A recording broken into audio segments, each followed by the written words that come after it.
Hey everyone, I'm Carrie Pena. Thank you so much for listening to Carrie Pena Reports on iTunes and Android, and for watching our live feed. You can always see us on Facebook at Carrie Pena, and of course, check us out at inspiredmedia360.com. Today we are talking about one of my favorite subjects, work-life balance. It is possible, I believe it, and this show is going to better define how we can achieve that. Best-selling author, speaker, and business coach Pam Slim is here. Pam, thank you for being here. You are always one of my favorite guests to have on the show. I always love to be here, Carrie. Thanks for having me. And new to the show, fresh off his YOLO World Tour, Corey Leedon. Hey, Corey. Hi, Carrie. Thank you for having me. I'm so glad to have you here because there's much to talk about with the YOLO Tour that you just ended. You work for a wealth management company, Brighton Jones, and recently you took 3 months off? 3 months sabbatical, yeah. So the deal is that, and it was a paid deal, right? Yep. So you're traveling around the world because your bosses told you that they wanted you to go do it. Tell me how this came to be. Yeah, so how it came to be, John Jones, one of our co-CEOs, about 3 years ago, took him, his wife, and his 4 kids with backpacks on and left work for a year. And they traveled to 35 countries over the course of a year. And what he wanted to do, and it's in our mission statement of our company, to help our clients, our colleagues, and our communities live a richer life. And when he got back from his trip, he wanted everyone to be able to experience what living a richer life meant for themselves. And so he initiated a sabbatical for 10 years of service, a 3-month paid sabbatical, time off. And even though you're a wealth management company, when you say living a richer life, you're not talking about money. Yeah, we have to try to figure that out for each one of our clients, or for ourselves, or for our community, what that means. It does mean something different for everybody. For some, it's financial, but for others, it's having peaceful, a peaceful way of thinking about their money and having a relationship with their money that works for them. Now, I just love the backstory of your co-founder. You sent me a great article about him, and they have really taken to heart the subject of happiness and fulfillment, emotional intelligence, mindfulness, fun, meditation, giving back. What is it like working for a company like that? Yeah, I'm super grateful, right? Because you hear stories. I've been with this company for 12 years, so most of my professional life in the wealth management, the financial services space has been with Brighton Jones. And so you grow up with a company that treats their people in a way that they want them to be getting better about themselves and understand themselves and what's important to them about their life. And for the leadership of that company then to make it such a big point, not only for themselves to get better, for all of us to be able to think about things like mindfulness. It just translates into better relationships with each other, with our clients, and I think it just creates a better company. And we're going to talk a little bit more about that YOLO tour in a minute. But Pam, first I want to get some thoughts from you, because you've written extensively on this subject of how companies can create a better environment for their employees. You've written a book called Escape from Cubicle Nation, and your new book is Body of Work. So when you hear Corey telling this story about Brighton Jones and how they treat their employees and the sort of culture that just over the last few years they've decided that they want to be dedicated to, how do you react to that? You're like doing a little happy dance over there? I'm trying to hold myself from dancing in my chair because it makes me so happy. It really goes to this bigger vision. I said in Body of Work that your body of work is everything you create, you contribute, you affect, and you impact throughout the course of your life. So it sounds like what the founders have done is to really think about a definition of their body of work for what they provide for their clients that really is broad and inclusive, including the experience their employees have. And the first thing I think of is what an amazing experience that those clients must have when they have that approach in order to be managing their employees. And what strikes me about the story that Corey's telling is clearly this gentleman, John Jones, woke up one day and realized that this is what he wanted to implement in his company. Now, this is a successful financial company.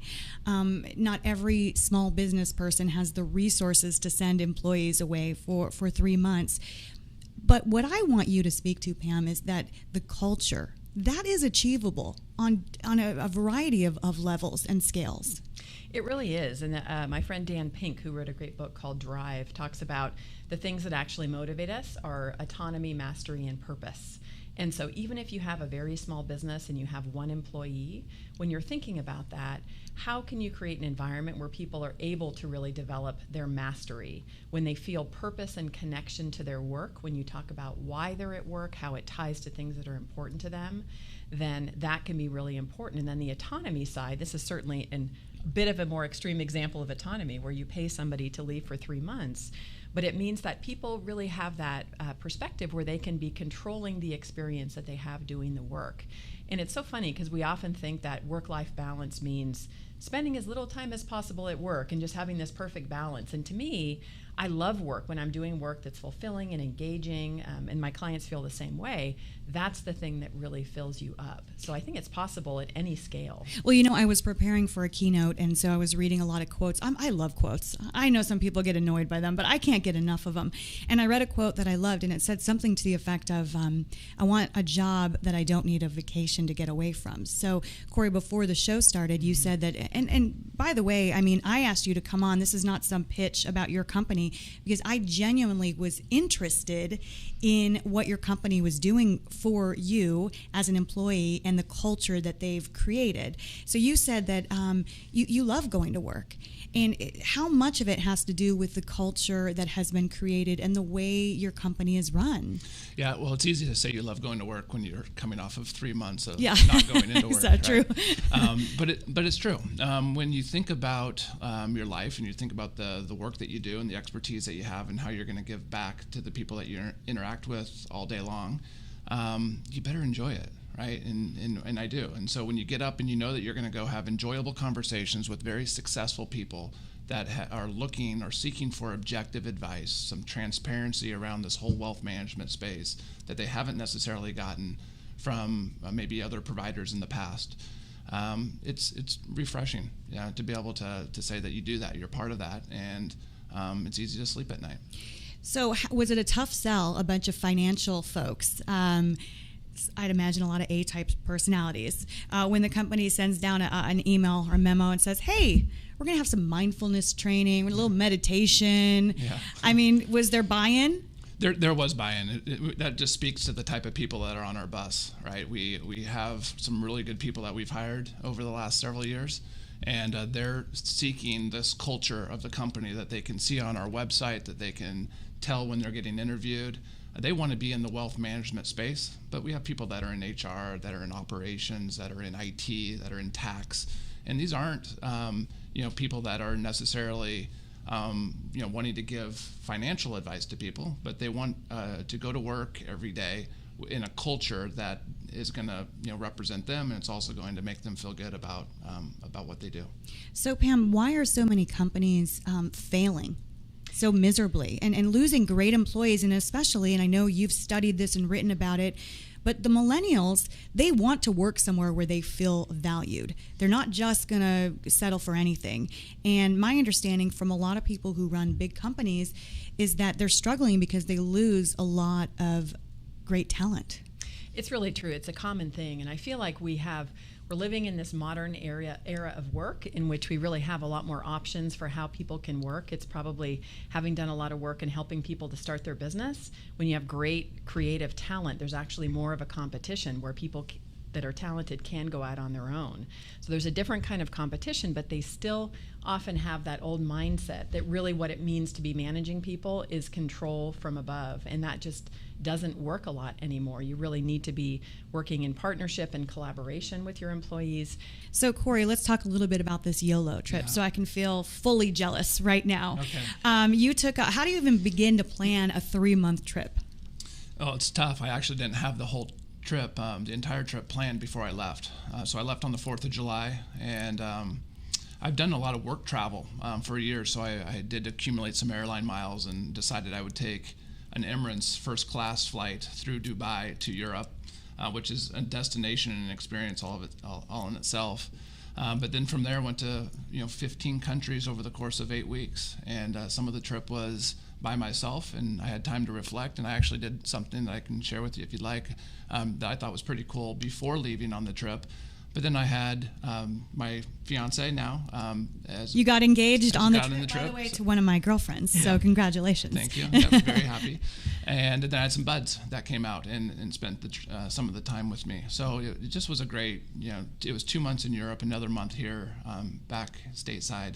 But it was just a really reflective time to be able to think about my career, think about the 12 years that I've had with Bright & Jones, but just get re-energized and refocused on the next 10, 12 years. Psychologically, when you came back, what did it do for you on a deeper level? I mean, like you said, it re-energized you and refocused you, but more than that.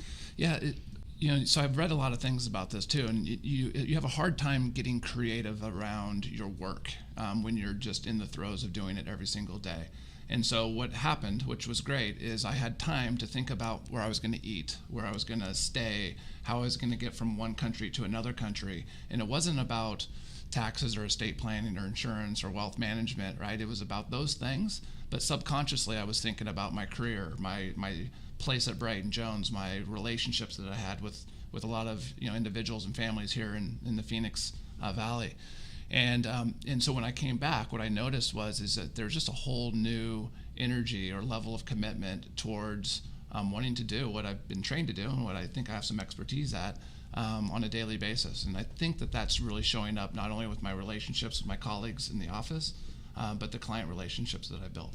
How important, of course, not everyone who's watching and listening can, jump on a plane to Dubai. If we accumulate that many airline miles, that is a big score. Yep. But just from the simple sense, I'm a big believer that people, for whatever scale you can, to break away. Just for a little while, even if it's going up to beautiful Sedona or seeing something that you haven't seen before and learning. How important was that part of it for you and your development as a person? Yeah, it's not a requirement to take to travel on the YOLO. The requirement is that we want our people living a richer life. And so it's all up to us to figure out what it's going to take for us to live a richer life. And the time off is wherever you go, whether it's going up to Sedona or Flag or going across the pond and seeing a bunch of countries. It's really about trying to find out how am I going to live a richer life, and think about those things that are important to you. Pam, what do you think we learned from this story? Oh, I think we learned that really you want to focus on the bigger picture of how you can engage employees in their work. And even if you can just take small little experiments, little ways that you can reconnect with what you love. I remember I had a client who was feeling burned out in work, and I said, "What do you love?" And she goes, "I love Broadway shows." I said, "Okay, that's your homework assignment. Yeah. Go out and watch a Broadway show. Just reconnect with that creative spirit, and you're going to bring a whole different energy to work." So if you manage people, encourage that to happen and make a little time for it. Yeah. And, Pam, just as we close out here, I want you to share a little bit about the new things you're doing, because you coach businesses, in particular small businesses. So just let folks know a little bit more. Yeah, so I just opened a new incubator space in downtown Mesa. I've been working to help launch thousands of businesses over the last 11 years. And what we're doing in Mesa is really working on growing the amazing small business community that's there.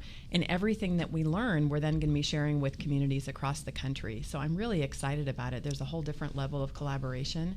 And we want to make Mesa proud. There's a lot of good things happening that we don't always get credit around different parts of the valley. Yeah. And I just want to leave people really absorbing the fact that work-life balance is possible. It is possible. Sometimes it doesn't feel that way. But say a final few words about that. I call it work-life alignment instead of work-life balance, because as a parent, a busy business owner, and it's not always possible to have everything in balance. But when there's alignment, I think, like you were saying, when you really love what you do and you take time to really enjoy it, then no matter what you're doing, you're really feeling good. And I think that's what the goal is. Thank you guys both so much for being here. If I knew anything about being an accountant or taxes, I would be on the phone trying to get a job at your firm, like Stat. Well, shameless plug, we are hiring. We do have an open spot. Perfect. Yeah. They wouldn't hire me because that's not my forte. But I appreciate you guys being here. And thanks for listening and watching, everyone. Today's show produced and engineered by Shannon Hernandez, brought to you by Inspired Media 360. Until next time, stay inspired.